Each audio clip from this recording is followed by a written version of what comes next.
मित्रांनो, साधी माणसे या मालिकेच्या आजच्या भागामध्ये आता सत्या हा बाहेर आलेला असतो आणि तो नोकरी शोधण्याच्या प्रयत्नात असतो.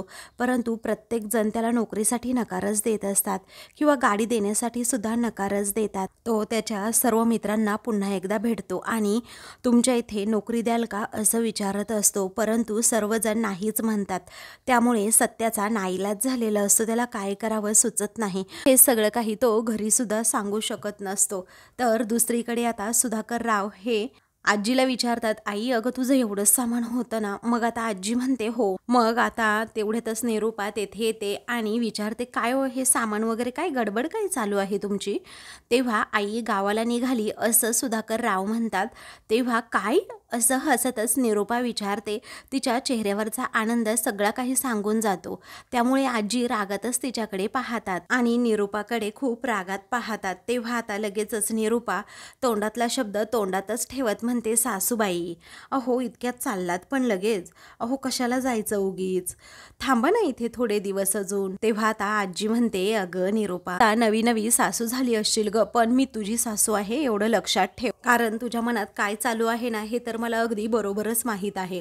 तेव्हा निरूपा म्हणते, घ्या आता तुम्ही. म्हणून निरूपा आता वाद वाढवणार असते. तेव्हा सुधाकर रावच तिला गप्प करतात आणि म्हणतात, बरं आई ऐक ना, अगं तू एकटी कुठे जातेस? मी सोडतो तुला, चल तिकडे स्टँडवर. मग आजी म्हणते, नको अरे नको, तुला सांगितलंय ना एकदा मी माझी जाते अरे व्यवस्थित. आत्ताच आजारपणातनं उठला ना तू, आता तू आराम कर जरा. तेव्हा आता निरूपा म्हणते, मी चाले असते पण आता मला ना जरा घरी कामं आहेत. तेवढ्यातच पंकज बाहेर येतो आणि म्हणतो की काय चाललंय तुमचं? तेव्हा सुधाकर राव म्हणतात, पंकज सोडेल आईला बाहेर. अरे पंकज जरा रिक्षा घेऊन ये ना आणि आजीला सोड जरा बाहेर. मग आता लगेचच निरूपा म्हणते की हो हो पंकज सोडेल की आणि मग ऑफिसला जाईल. नाईलाजाने पंकज आता हो असं म्हणतो आणि मनातच विचार करतो, खिशात 100 रुपये होते, आता या म्हातारीच्या रिक्षासाठी पैसे जाणार असं म्हणून तो त्याच विचारात असतो. त्याचा चेहरा पडलेला असतो. तेव्हा आजी म्हणते, अरे चल पंकज, आता 100 रुपये होते तेवढे जाणार. या विचाराने पंकज एकदमच त्या स्वप्नामध्ये हरवून जातो.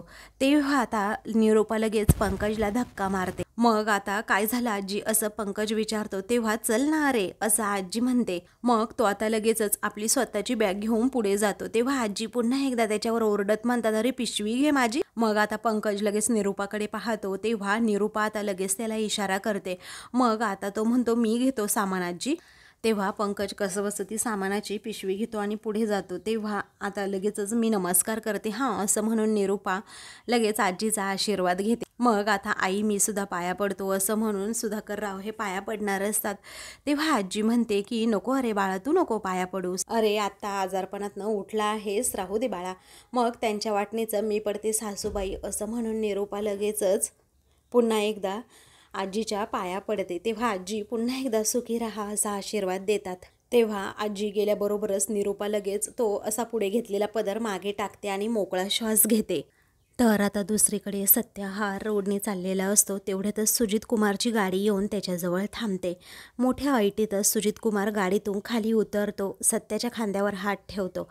त्याच्या तळपायाची आग मस्तकात जाते. पण यावेळी तो गप्प बसतो. कारण आता ह्याच्याकडून 17 लाख रुपये घेतले म्हटल्यानंतर आपल्याला गप्प राहावं लागेल असं सत्या मनातच म्हणतो. तेव्हा आता सत्या जेव्हा रागात पाहतो ना सुजित कुमारकडे, तेव्हा तोच म्हणतो की काय रे, किती माज रे तुला. कारण अख्ख्या सांगलीमध्ये तुला कोणीच काम देत नाहीये आणि माझ्या परवानगीशिवाय तर नाहीच नाही. अरे तुझी बायको आली होती ना तुझ्यासाठी कामाची भीक मागायला. असं खोटं नाटं तो काही पण सांगू लागतो आणि हसतो. इकडे मात्र सत्याला आता खूप राग येतो. तेव्हा आता नीचपणाची सर्व पातळी सोडून सुजित कुमार हा सत्याचा हात पुढे करतो आणि त्याच्यावर काही पैसे ठेवतो, ते पण चिल्लर पैसे त्याच्या हातावर असे टाकल्यानंतर सत्याला खूपच राग येतो आणि तो रागातच सुजित कुमारकडे पाहतो. तेव्हा माझ्याकडे रागात बघून काही होणार नाही, कारण अख्ख्या सांगलीमध्ये तुला कुणीही काम देणार नाही. आता एकच काम करण्यासाठी मी तुला परमिशन देतोय, ते म्हणजे भीक मागणे. मी काय अजिबात तुला भाड्याने गाडी देऊ शकत नाही, पण फुकटमध्ये तुला ना असं म्हणून तो आता सत्याच्या हातावर एक कटोरं ठेवतो आणि भीक माग असं म्हणतो आणि ती चिल्लर त्यामध्ये टाकतो. तेव्हा सत्याला अजूनच वाईट वाटतं. तेव्हा आता सत्याच्या तळपायाच्या आग मस्तकात जाते. पण आता मीराने शिकवलेलं असतं की राग कंट्रोल करायचा, म्हणूनच तो लगेच एक एक करून फुलांची नावं घेऊ लागतो. जाई जुई, गुलाब, शेवंती, चाफा, रातराणी अशी नावं त्याने घेतल्यानंतर सुजित कुमार विचारतो, काय काय रातराणी म्हणजे माझी मीरा असं म्हणायचंय का तुला? कारण ती तर माझी राणीच आहे. तेव्हा सत्याला अजूनच राग येतो आणि तो रागातच सुजित कुमारकडे पाहतो. तेव्हा आता लगेचच तो प्राण्यांची आपली नावं घेऊ लागतो. मग आता सुजित कुमार रागातच म्हणतो, ए मोठ्याने बोल ना, मला ऐकू येत नाहीये. मग सत्या रागातच मोठ्याने म्हणतो, बोकड, गाढव, डुक्कर कुठला? मग आता सुजित कुमार आपला रागात सत्याला म्हणतो, काय मी डुक्कर तर तू रान डुक्कर, समजलं? आणि जास्त बोलशील तर अशी वाट लावेन ना, अशी वाट लावेन की बघतच राहा. तरीही सत्य आता अजूनही राग कंट्रोल करण्याच्या प्रयत्नात असतो. मग त्यानंतर आता तो म्हणतो की तुझी गाडी जशी जप्त केली ना मी, तसं तुझं घर सुद्धा मी जप्त करणार आणि तसंही तुझी बायको सुद्धा मी जप्त करणारच आहे, हसतच सुजित कुमार म्हणतो. सत्याला अजूनच राग येतो आणि तो खूप रागातच म्हणतो, ए बाबा खूप ऐकून घेतला हा तुझं, आणि आता अजून एक शब्द जरी बोलला ना तर सुजित कुमारचा सुजलेला कुमार करेन. आता मी सांगतोय ना जरा ते नीट ऐक, असं म्हणून तो लगेचच आता ते कटोरीतले सगळे पैसे त्याच्या खिशात टाकतो आणि त्याच्या डोक्यावर ती कटोरी ठेवतो. तेव्हा सुजित कुमारचे जे पंटर असतात ते लगेच सत्यावर ए असं करत धावून येतात.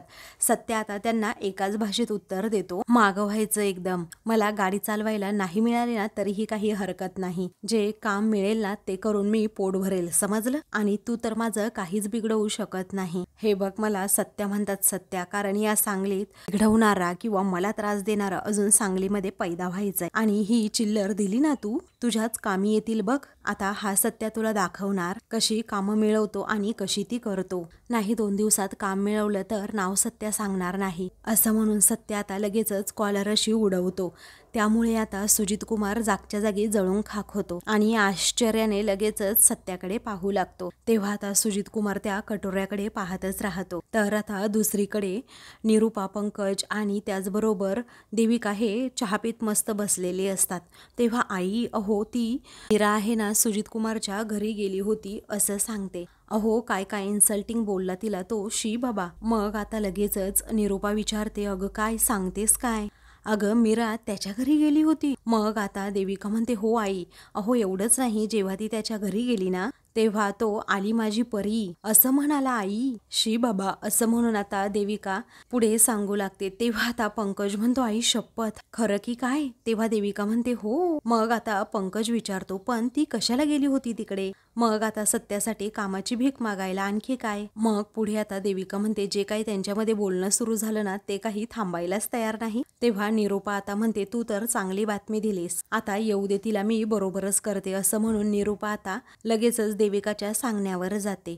तेवढ्यातच मीरा आता दरवाजात येऊन पोहोचते सुद्धा. मग त्यानंतर आता निरूपा लगेचच मीराला पाहते आणि म्हणते, हिची जीभ ना खूप चुरूचुरू चालते ना, आता बघतेच मी हिच्याकडे. ती आता मीराला म्हणते, या या, स्वागत आहे तुमचं घरात, तुम्ही तर खूप मोठं काम करून आलात, बसा बसा. असं म्हणून ती आता मीराला बसायला सांगते. तेव्हा आता मीरा काहीही न ऐकता लगेच पुढे चाललेली असते. तेव्हा कुठे गेली होती असं तिचा हात हिसकावतच लगेच निरूपा विचारते. मग आता मीरा म्हणते, काही नाही, जरा एक काम होतं म्हणून गेले होते. मग आता देविका विचारते, काय ग, काम होतं की कामाची भीक मागायला गेली होती? तेव्हा आता मीरा आश्चर्याने देविकाकडे पाहते. मग त्यावेळी आता ज्याच्याकडे काम मागायला गेली होतीस तो कसा बोलत होता हिच्या बरोबर, सांगा ना. पुढे आता मीरा देविकाकडे पाहतच राहते, कारण हिला कसं माहित मी तिकडे गेले होते, असा आता मीराला प्रश्न पडतो. मग आता लगेचच देविका म्हणते, बापरे, माझ्याशी जर असं कुणी बोललं असतं ना तर मी ऐकूनच घेतलं नसतं. मग आता लगेचच निरूपा म्हणते, लग्नाच्या आधीपासूनच सुरू आहे, तो काय काय लई बोलत असतो, कारण परिबिरी बोलला ना त्यात काही नवल नाही एवढं, पण हिला काय एवढंच लागतं. असं म्हणून आता निरूपा उगीच मीरावर संशय घेते. मग त्यानंतर आता तिच्या आईला आणि बापाला अगोदरपासून तर सवय आहे या सगळ्या शब्दांची,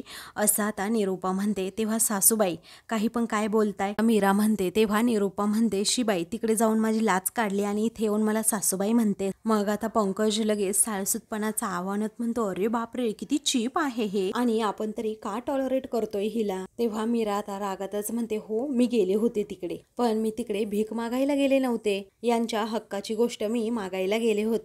मग आता देविका म्हणते, ओ रिअली, तू तुझ्या हक्काची गोष्ट मागायला गेली होती? तर तो तुझा एवढा अपमान करत असताना तू एवढी गप्प का होतीस? तो आपल्या घरच्यांना काय काय बोलला, त्यांचा सुद्धा किती अपमान केला, तेव्हाही तू पार काहीच बोलली नाहीस. अगं नाही म्हणजे तू त्याला काहीतरी उत्तर द्यायला हवं होतं ना, आणि ॲटलिस्ट त्याला गप्प तरी करायला हवं होतं. तेव्हा आता मीरा लगेचच विचारते, काय ग देविका, तुला कसं माहीत, तू होती का तिकडे? तेव्हा देविका तर एकदमच आता गप्प बसते आणि जरा घाबरते. तेव्हा बोल ना अगं, तू तिकडे कशाला गेली होतीस, होती का तिकडे, असं मीरा आता पुढे जात विचारते. तेव्हा आता देविकाची बोलतीच बंद होते. मग आता लगेचच निरूपा म्हणते, ए फुलवाली, अगं तिला काय प्रश्न विचारते, गेली होतीस तू भिकाऱ्यासारखी, ही काय विचारते ना त्याची उत्तरं दे अगोदर. मग आता मीरा म्हणते, अजिबात नाही, कारण अगोदर ना हिला माझ्या प्रश्नाचं उत्तर दे. सुजित कुमारच्या घरी घडलेली गोष्ट तुला कसं माहीत, असं मीरा विचारते. कारण जे घडलं ना ते तर 4 भिंतीमध्ये घडलं ना. मग आता देविकाकडे उत्तरच नसतं काही द्यायला, म्हणून ती गप्प बसते. त्यावेळी आता लगेचच मीराला आठवतं की कशाप्रकारे ती चंदाबाई म्हणाली होती की सुजित कुमार घरी नाही आहे, परंतु बाईसाहेब आहेत, त्या फेशियल करतायत, कारण कोणीतरी मुलगी फेशियल करायला आली होती. हे सगळं आता तिला आठवत असतं. तर देविका म्हणते की हो ते मी, असं म्हणून ती आपली मोडकं तोडकं काहीतरी बोलू लागते. तर मीरा म्हणते, अच्छा म्हणजे ती फेशियलवाली बाई तू होतीस तर. मग आता लगेचच देविका एकदम चेहरा पाडूनच उभी राहते आणि खूप घाबरते आणि म्हणते की काहीही काय बोलतेस, मी का जाऊ उगीच तिकडे. तेव्हा ही सरळ सरळ खोटं बोलतीये. मीराला हे समजतं, त्यामुळे ती म्हणते, तुला ना लाज वाटायला हवी अगं देवी. अगं तुझ्यासाठी सासूबाईंनी एवढं मोठं कर्ज घेतलं आणि आज तुझ्यामुळे हे घर गहाण आहे, पण फेडावं यांना लागते. तेव्हा देविका आता आवाज चढवून बोलत असते, पण आता मीरा रागातच म्हणते, 1 मिनिट मी बोलतीये ना, मग आता गप्प बसायचं, असं म्हणून मीरा आता खूपच चिडते.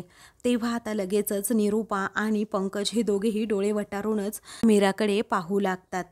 तेव्हा आता मघापासनं मी खूप ऐकून घेतलंय, आता ना तू ऐक, समजलं. त्या सुजित कुमारकडनं कर्ज यांनी घेतलेला नाहीये, समजलं, पण तो त्रास मात्र फक्त यांनाच देतोय, आणि म्हणून मी त्याला जाब विचारायला गेले होते. पण तुमच्यासारख्यांना काय, स्वतः चुका करायच्या आणि दुसऱ्यांना निस्तरायला लावायचं. तुम्हाला फक्त एवढंच जमतं, स्वतःचा फायदा कसा करून घ्यायचा, आणि मग दुसरं कोणतरी तुमची चूक निस्तरायची प्रयत्न करतंय तर त्याला बोल बोलायचं आणि उगाच वेठीला धरायचं. हेच तुमचं सतत चालू असतं. मी कित्येक दिवस झाले पाहतीये, असं म्हणून आता मीरा देखील देविकावर आवाजच चढवते. अगं मी फक्त ना माझ्या नवऱ्याच्या हक्कासाठी गेले होते. पण तू कशासाठी गेली होतीस ग, दे ना आता याचं उत्तर, कशासाठी गेली होतीस तू. तर देविकाकडे या प्रश्नाचं उत्तरच नसतं, त्यामुळे ती आता एकदम गप्प राहते. तेव्हा आता देविका पुन्हा एकदा खोटं बोलते आणि म्हणते की मी कशाला जाऊ उगीच तिकडे, मी नव्हते गेले. तेव्हा मीरा म्हणते, खोटं बोलू नकोस हा, होतीस तू तिकडे, आणि जर तू तिकडे नव्हतीस तर तुला कसं माहीत ग मी तिकडे नव्हते ते. तेव्हा देविका आता लगेचच पंकजकडे पाहते आणि पुढे काहीही बोलत नाही. मग त्यावेळी देविका आता खोटं बोलते की माझी मैत्रीण त्याच्या बहिणीचं फेशियल करायला गेली होती, समजलं, आणि तिनेच मला सांगितलं.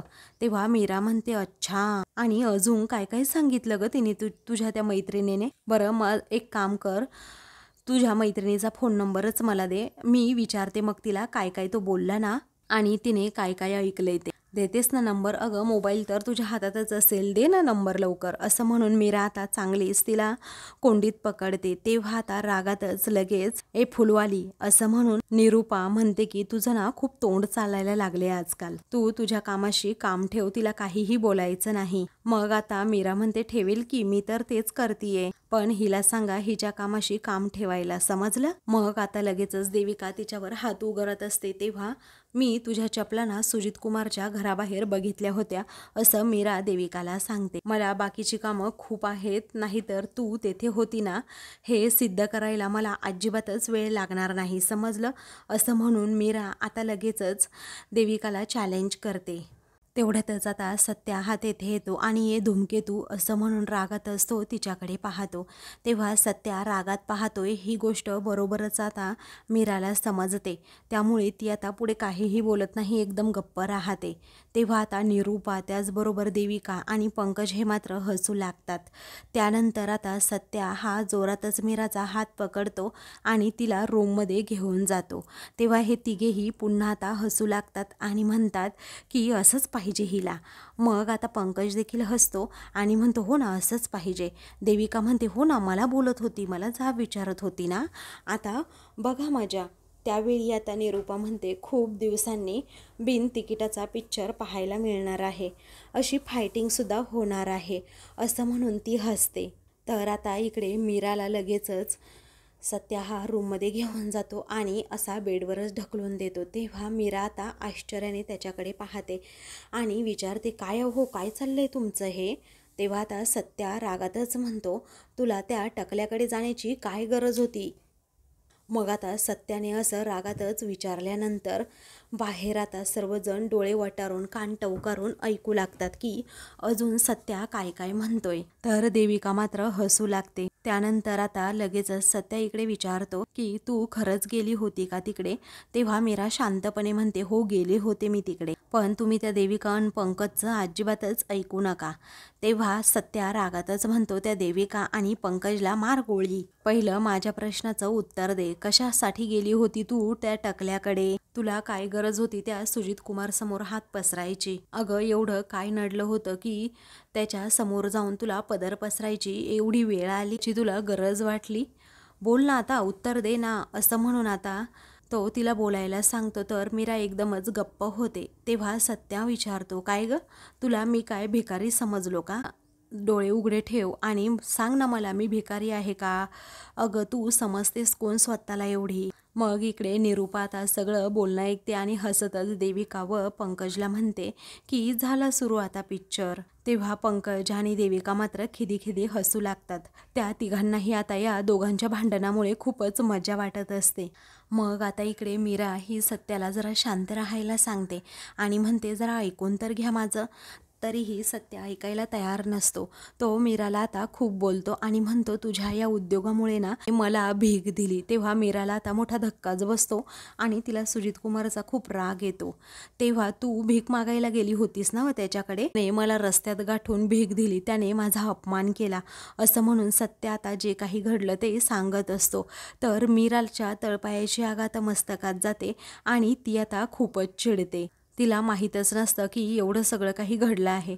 सत्या तिला जाब विचारतो बोल ना तू का केलं हे, असं सगळं केलं का सगळं तू. मी इथे सर्व माझ्या स्वतःच्या हिमतीवर उभं करण्यासाठी आकाश पाताळ एक करतोय आणि तू काय करते तर त्याच्याकडे जाऊन हात पसरते, त्या सुजित कुमारकडे, त्या टकल्याकडे. मला अजिबातच हे पटलेलं नाहीये तुझं वागणं, कारण तो आज मला भिकारी समजतोय असं मीराला आता सत्या म्हणतो. तेव्हा आता सत्याबद्दल मीराला सुद्धा खूपच वाईट वाटत असतं. तू कशासाठी गेली होती असं पुन्हा पुन्हा सत्या विचारतो. तेव्हा मीरा म्हणते हो तसं नाही. मग सत्या एक शब्द सुद्धा तोंडातून तिला काढू देत नाही. तो म्हणतो जरा गप्प बस आता, एक शब्द सुद्धा बोलू नकोस, कारण आज मी जेवढं दुखावलो गेलो आहे ना तर कधीच दुखावलं गेलो नाही असं तो आता म्हणतो. तेव्हा मीराला आता वाईट वाटतं आणि ती त्याच्याकडे पाहतच राहते. मग आता तुमचं बोलून झालं असेल तर मी बोलू का जरा, असं मीरा विचारते. तेव्हा आता तो विचारतो म्हणजे काय. तेव्हा आता ती लगेचच म्हणते तुम्हाला कोणी सांगितलं होतं की मी तिकडे फक्त तुमच्यासाठी गेले होते. मी तिथे ना फक्त माझ्या कुटुंबासाठी गेले होते. माझा नवरा ज्या कुटुंबावर जीव ओवाळून टाकतो ना त्या नवऱ्यासाठी मी गेले होते. तेव्हा सत्य एकदम गप्प राहतो आणि मग त्यानंतर मीराला म्हणतो हे बघ आता उगीच शब्दांचे खेळ करू नकोस, शब्दामध्ये मला पकडू नकोस, मी हे असलं अजिबातच खपून घेणार नाही समजलं. असं म्हणून मीराला तो एकदमच गप्प राहायला सांगतो. मग आता मीरा पण गप्प बसत नाही. ती आता रागातच सत्याला म्हणते तुम्ही आता शांत बसा, कारण मला जे योग्य वाटतं ना ते मी करतेच आणि मला जे माझ्या माणसांबद्दल, माझ्या घराबद्दल, माझ्या नवऱ्याबद्दल जे योग्य वाटतं ना ते सुद्धा मी करणारच. आणि मग सुजित कुमार काय असे 100 सुजित कुमार येऊ देत, मी त्यांना अजिबात घाबरत नाही, कारण माझं घर मला वाचवायचं आहे समजलं. असं म्हणून ती सत्यालाच आता खूप बोलते. तेव्हा सत्या आता मीराकडे पाहतच राहतो, कारण मीराने सुद्धा आता आवाज चढवलेला असतो आणि ती रागातच सत्याकडे पाहते. तर आता मित्रांनो पुढील भागामध्ये मीरा सत्यावर चिडलेली असता मीरा ही त्याच्याबरोबर बोलतच नाही. तेव्हा आता सत्या म्हणतो, धूमकेतू मी खूप विचार केला, माझंच चुकलं आहे, मला माफ कर. असं म्हणून लगेचच तो आता ओठाबशा काढतो आणि म्हणतो की कर ना अगं माफ. तरीही मीरा आपली काम करत राहते, ती त्याला माफच करत नाही. तेव्हा आता लगेचच सत्या हा म्हणतो, आता बघ मी करतो काय ते. असं म्हणून तो लगेच सुजित कुमारला फोन करतो आणि म्हणतो, ए टकल्या, अरे तुझ्यामुळे ना माझी आणि माझ्या बायकोची ना खूप भांडणं झाली आहे. इथे माझी बायको बोलत नाही माझ्याबरोबर. आता ना मी तुझ्याकडे बघतोस, तिथे येऊन तुला चांगलाच फोडतो. असं म्हणून तो आता सुजित कुमारला फोनवर धमकी देत असतो. तेव्हा लगेचच आता मीरा घाबरते आणि सत्याच्या हातातून तो फोन ओढून घेते आणि हॅलो हॅलो असं म्हणत असते. तेव्हा आता सत्या मात्र हसू लागतो. तर आता मीराला समजतं की याने फोनच केला नव्हता. अशाच मालिकेंची पुढील भाग पाहण्यासाठी चॅनलला सबस्क्राईब करा.